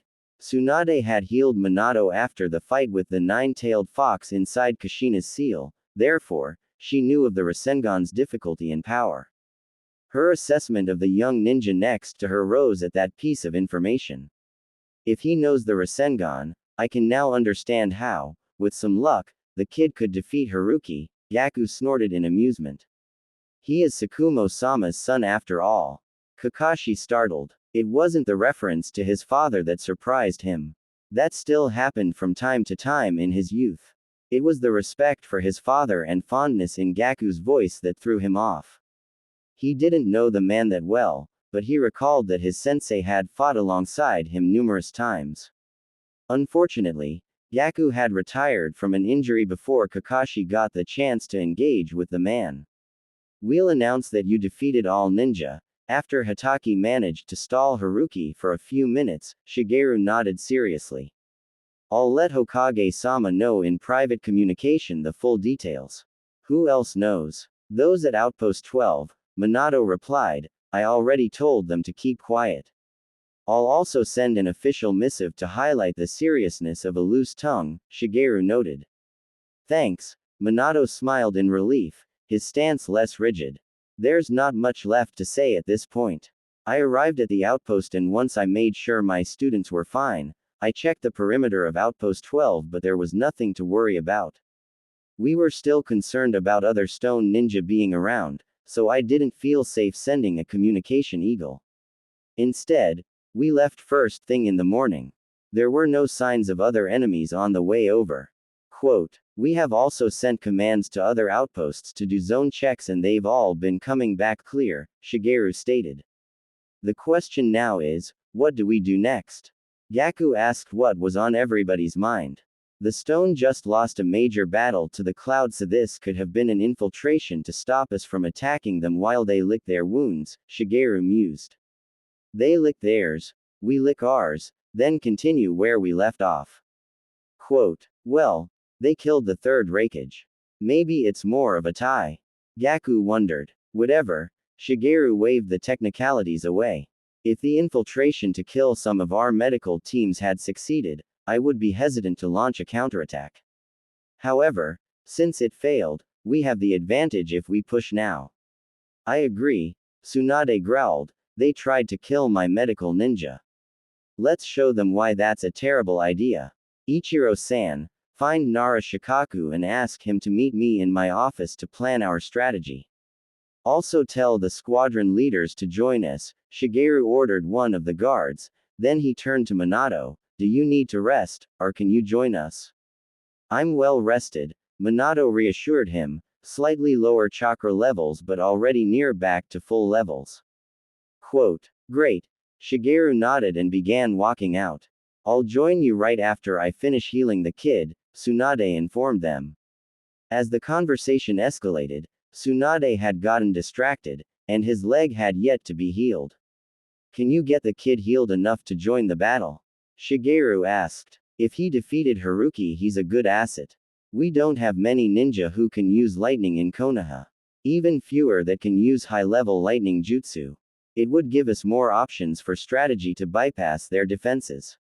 Tsunade's back was to the ninja, and only Kakashi could see her eyes tightening in anger at the question. The kid fought an A-ranked ninja and can't even walk, she growled, temper your expectations. Quote, Shigeru narrowed his eyes, not happy with Tsunade's dismissal. He was about to reply but Minato interjected as he felt the tensions rise. It'll take some time for everyone to meet up, so I'll stay with Tsunade-sama while she heals my student. Minato disabled the privacy seals, a silent direction to end the conversation then and there. Sure thing. Yaku shrugged as he walked out, more than happy to avoid further arguments between his captain and Tsunade. Conversely, Shigeru lingered, internally debating whether to push the matter. After a beat, he just grimaced and walked out as well, closing the door not too gently, a gesture not strong enough to be rude but sufficient to convey his annoyance. Tsunade just scoffed as she moved closer to examine his leg, moving it slightly to get a different angle. Whoever healed this did a good job. That was Rin, my other student you saw at the entrance, Minato stated with pride as he took a seat on one of the chairs in front of Tsunade's desk. Tsunade rolled her eyes at the not-so-subtle brag.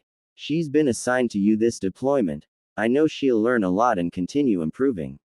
Stop selling her. Tsunade twisted her head to give Minato an unimpressed look. Still, it's impressive for her age. I'll have her work with Shizune. That way she gets to learn from some of the most challenging cases. Young talented medical ninja are rare. I won't let her talents go to waste. Myoji mentioned her before as well. Quote, I'm sure she'll be thrilled and will rise to the challenge. Minato nodded and Kakashi could see him beaming from his peripheral vision. Your cheerfulness is nauseating, Tsunade commented. Watching his face fall made Kakashi tempted to tease his sensei, but he knew that he still needed to work on his personality change before he could do so. You'll need 5 days to recover before you can go back to duty, but it should completely recover, Tsunade stated as the green healing chakra faded away. Can't it be healed sooner? Kakashi asked as Shiru wrapped his leg. While healed, the patch of skin was pink-toned and still tender. So you can go risk your life again? No, Tsunade shot him down immediately. I'm on the transport team, I need to help bring back our injured comrades. Kakashi didn't back down. Look kid, I can heal it on the spot, but you're still a child, Tsunade informed him. Your body is still growing and straining it, then healing it before straining it again isn't conducive to you. Our physical growth. Just this once. Kakashi pleaded. He knew the upcoming fight would be a new shift in the war. He can't predict what the outcome would be. For all he knew, the stone would send their Jinchuriki after the failed mission and his sensei would sacrifice himself to defeat them. It was far-fetched but not outside the realm of possibility. He couldn't sit here. He gave his sensei a pleading look to help him. Minato simply inclined his head forward in a short nod, a message to Kakashi that this was his fight. Kakashi knew part of his sensei agreed with Tsunade and was relieved he wouldn't be fighting in the upcoming skirmish. He understood that his sensei had come close to losing his students and was more worried than usual. He understood. But that didn't stop him from glaring at him. Minato gave him a smile in response, clearly unaffected by his student's harsh gaze. Why? Tsunade asked him curiously as she finished wrapping his leg. Haven't you done enough for now? Quote, Haruki is one of the most formidable earth ninjutsu users and my jutsu was effective, Kakashi replied, looking at Tsunade again. Don't worry, I don't have an inflated ego after defeating him and I know my limits. Still, if this skirmish can put Konoha on a faster trajectory to victory and an end to this war, Konoha could use my lightning jutsu to tip the scales. I'll be safe. I won't take unnecessary risks. If I sit here and learn that I could have made a difference, I won't be able to forgive myself. Quote, you can help Konoha by surviving and getting stronger, Tsunade responded unapologetically. She stood up and moved to leave. Desperately, Kakashi called out to her, I'm not Naoki-kun. It was a low blow, to use her brother. Yet, the fate of Konoha rested in his hands. He couldn't afford to sit back. Tsunade startled to a stop. Minato's eyes widened. The temperature in the room dropped. Nobody dared to move or speak. Kakashi saw Tsunade clench her fists, face bow downwards and heard her breath quicken. He felt guilty as he saw his future Hokage having a severe emotional reaction. Part of him wanted to take it back, but another, the one that felt the weight of Konoha's fate on his shoulders, pushed that feeling down. As the seconds ticked by, Minato shifted his weight to stand up, but then he hesitated and sat back down with a frown on his face. He had already left this between his student and Tsunade. It didn't feel right to intervene now. That said, we wanted to guide his student to apologize and turn to look at Kakashi to convey the message. At that point, Kakashi was showing concern for Tsunade, yet as he felt his sensei's eyes shift towards him, he stared back fiercely. He wasn't backing down. If Minato was uncomfortable, it was his own fault for refusing to help. Minato saw the concern in Kakashi's eyes before he noticed him and felt comfortable knowing his student wasn't being maliciously deceptive. Given Kakashi's history of dishing out harsh comments without a care, he was proud to see his student finally show some emotional intelligence. He briefly wondered whether it was the near-death experience or a sense of connection to Tsunade's tragic past that brought forth this gentler side of his student that he hadn't seen before. When Tsunade's breath relaxed, Kakashi took it as his cue to speak up again before she could begin yelling at him. "I'm sorry," Kakashi spoke up softly, apologizing for the hurt he had caused her with that simple statement. "I truly am sorry, but I am not Naoki-kun, Tsunade-sama. I can't predict the future, so I can't promise you I won't die. But I have a lot of things I need to do, and I don't plan on dying before I accomplish them. Therefore, I can promise you that I won't risk my life carelessly. I really had no choice yesterday, but I won't run into crazy danger if there is another option. Just this once. I promise." Kakashi knew he had to take calculated risks to change the future.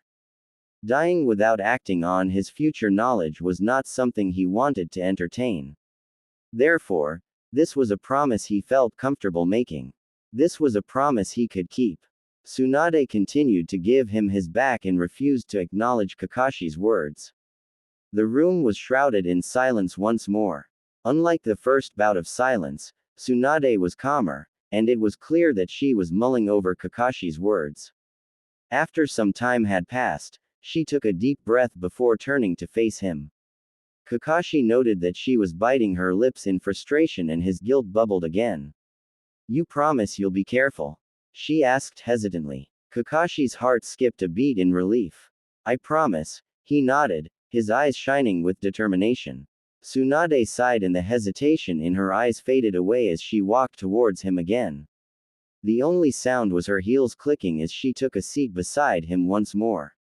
Without a word, she cut the wraps off with the chakra scalpel technique.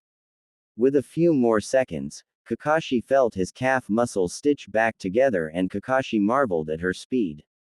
He had been healed by her numerous times, but he had never seen her rush a healing as fast as she did now. Clearly, she wanted them to leave as soon as possible. She moved his leg around to test and nodded once she verified all was well. "Thank you," Kakashi said. She didn't acknowledge his words, just waved him to leave her office. Not wanting to cause her any more duress, Kakashi jumped off the table and left her office at once. He heard the scrapping of a chair as his sensei moved to his side and closed the door after them. Student and teacher walked out of the building in silence. It allowed Kakashi time to think of how he could help Tsunade moving down the line. He owed her a lot. He wasn't Naruto. He was jaded himself, but maybe, just maybe he could help Tsunade or at least start the spark. Jiraiya had regaled him with their story of bringing Tsunade back to Konoha after he found out that his student had learned the Rasengan. Tsunade found hope in Naruto's determination and decided to bet on someone again. Kakashi didn't feel worthy of being bet on. His sensei, however, many had hoped that he could bring about the change the ninja world needed. He also knew that his sensei was working with Tsunade on improving the medical corps before the Kyuubi attack. The third got busy doing damage control, and by the times things had stabilized, Tsunade had already left the village behind. He would work towards creating the opportunity for such initiatives to start again once the war ended. He won't let them be tossed aside, and hopefully she finds her purpose again. That's the least he could do for her. It was only once they walked a few meters away from the medical facility did Minato break the silence. "Good speech." Kakashi turned to his sensei deadpan, "Thanks for the assist." He kicked a pebble in his way moodily, still upset with his sensei for refusing to help. Minato chuckled nervously at the reply and childish display of anger. I knew you could do it, he placated his student but could. Inti ignored the elephant in the proverbial room, although, bringing in her brother may have been too strong of a push. I didn't want to, but I had no choice, Kakashi replied touchily. He really had tried to avoid reopening Tsunade's old wounds. Even if I may not agree with your approach, I'm still proud of how you handled that. I'm glad I gave you the space to tackle the situation yourself, Minato stated. If Minato was being honest with himself, he let his fear of Kakashi being back in action so soon after he nearly lost him override High's judgment. Selfishly, he left his student to debate Tsunade by himself and expected his student to lose. Nonetheless, Kakashi's maturity during the ordeal stunned him. Internally, he chalked the situation as a failure on his part. He still had a lot to learn as a sensei. Despite the praise, Kakashi saw right through his sensei. And the fact that you're worried had nothing to do with your refusal to help. Kakashi asked knowingly. I know, Minato sighed. Leave it up to Kakashi to not give him a break. He knew he couldn't get away with empty platitudes and decided to be open and honest with his student. You have to understand though, as I made my way back to the outpost, Pakun smelled your blood, just yours and Uki. Minato rubbed his face at this point as he took a deep breath. I knew then, what you probably did. Sure, it could be that Obito and Rin were injured in ways that didn't cause bleeding, but that was unlikely. With that realization, I steeled myself to hear news of your death upon my arrival. Minato's voice was calm and steady, belying the emotions he was feeling. Kakashi didn't know what to say, but his sensei's plight was all too familiar.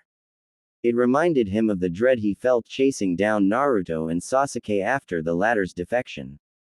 The worry as he rushed towards the scene was some of the worst he ever felt, even more so than in high-stakes missions. Seeing Naruto lie there hurt deeply. Especially when he saw the Chidori-shaped hole in his student's jacket. For a second, his breath hitched, fearing that Naruto was dead. When Tsunade wanted to let you recover here safely, it was very tempting, Minato added. The three of you have been in danger before, and I've saved each one of you more than once. Yet knowing you're in danger when I'm not there to protect you isn't easy. The front lines are chaotic, and anything could happen at any time. One split second I'm focused on an enemy could be the moment you need protection. Eventually we're going to go on missions on our own, Kakashi pointed out. He couldn't fault Minato though. The fact stands that Obito and Rin died very soon after his sensei stopped accompanying them on missions. They were in way over their heads. At the same time, Kakashi didn't need his sensei's protection as much now that he had years of experience backing him up. His sensei didn't know that though. Kakashi was still adjusting to how those around him see him now that he no longer had his hard-earned reputation hanging at his back. Of course, and I want that for each of you, Minato nodded as they walked inside the communication tower. One of the guards standing at the entrance was the same as those who accompanied Shigeru and just waved them inside. Once they made their way to the stairs, away from the bustle inside, Minato continued where they left off. After yesterday though, can you blame me for needing a beat before I am comfortable thrusting you in the middle of the front lines? Quote, I guess not, Kakashi replied softly. It had been a while since someone was worried about him as opposed to him being the guardian. One day you'll have students of your own and you'll understand, Minato smiled at the soft tone of his student's voice. It wasn't often that Kakashi conveyed fondness towards him. He knew his student cared about him, but Kakashi was on a mission to erase his emotions. He was worried about the emotions Kakashi was conveying today. The near-death experience seems to have thrown his student for a loop. After they finished this skirmish, Minato vowed to have a long conversation with Kakashi lest he close off again.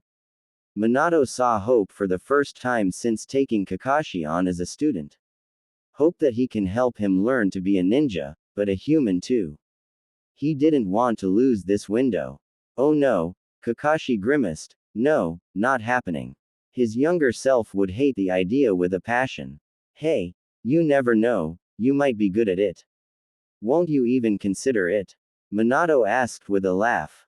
Kakashi didn't even bother replying and just grunted, which only made his sensei laugh more. Minato's laugh shifted the mood.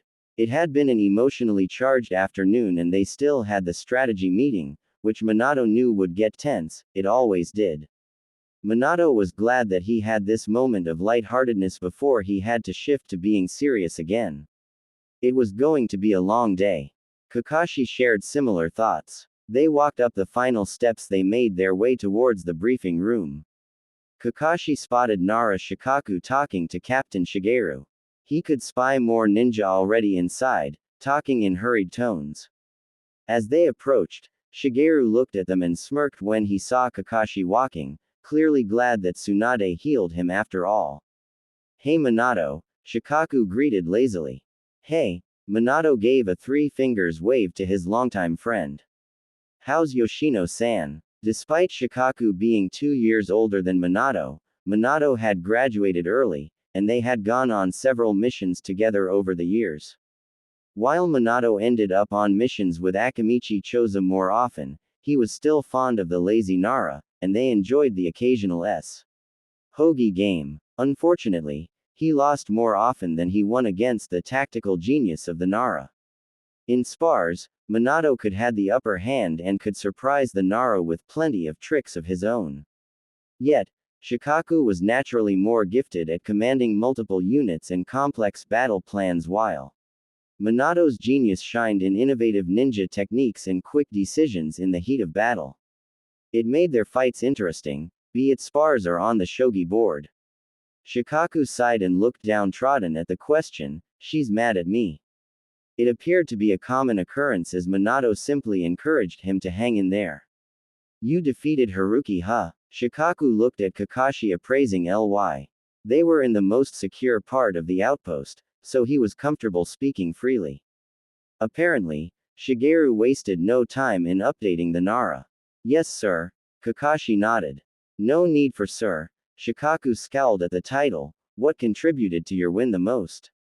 Shikaku asked with curiosity. Luck, chakra nature matchup and trickery, Kakashi replied easily. Trickery that worked on an A-ranked ninja, Shikaku noted, seems like you take after your sensei in that regard. No ninja had managed to surprise him more than Minato. In a full-out spar, Minato would win easily. However, they tend to place rules that would even the playing field. Despite that, Shikaku was always on edge fighting the blonde as he never knew what new trick Minato would throw at him.